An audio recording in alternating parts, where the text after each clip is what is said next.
આજરોજ મુખ્યમંત્રી ભૂપેન્દ્ર પટેલની સરકારને 2 વર્ષ પૂરા થતાં રાજ્ય સરકાર દ્વારા ઉજવણી કાર્યક્રમનું આયોજન કરાયું હતું, જેમાં મુખ્યમંત્રી ભૂપેન્દ્ર પટેલે અમદાવાદના નરોડા વોર્ડમાં શ્રમિક સુવિધા કેન્દ્રનું લોકાર્પણ કરી શ્રમિકોને ભોજન પીરસ્યું હતું.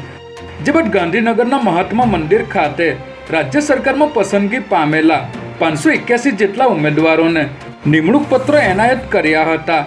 સાથે જ ગત 2 વર્ષમાં રાજ્ય સરકારે સામાન્ય જનના હિતને કેન્દ્રમાં રાખીને જે નવા નિર્ણય, નવા પ્રોજેક્ટ તેમજ નવી યોજનાઓનો પ્રારંભ કર્યો હતો, તે તમામ પાસાઓને આવરી લેતી પુસ્તિકાનું વિમોચન પણ કર્યું હતું.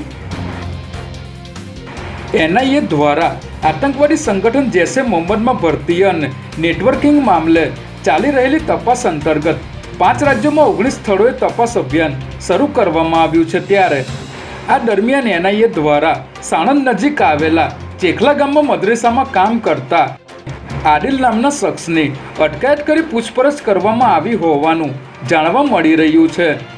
NIA દ્વારા અમદાવાદ જિલ્લા પોલીસને સાથે રાખીને આદિલને અટકાયતમાં લેવામાં આવ્યો હતો અને તેના તાર આતંકી સંગઠન જૈશે મોહમ્મદ સાથે જોડાયેલા હોવાની શંકા હોવાથી તે દિશામાં તપાસ ચાલી રહી છે. કાલુપુર જેવા ભરચક વિસ્તારમાંથી ચોરીનો આરોપી ખોખરા પોલીસ સ્ટેશનના PSI સહિતના કાફલા વચ્ચેથી ફરાર થઈ ગયો હોવાની ઘટના સામે આવી છે. જેમાં ખોખરા પોલીસે ચોરીના કેસમાં સંડોવાયેલા આસિફ અને અત્યાર રહેમાનની ધરપકડ કરી હતી.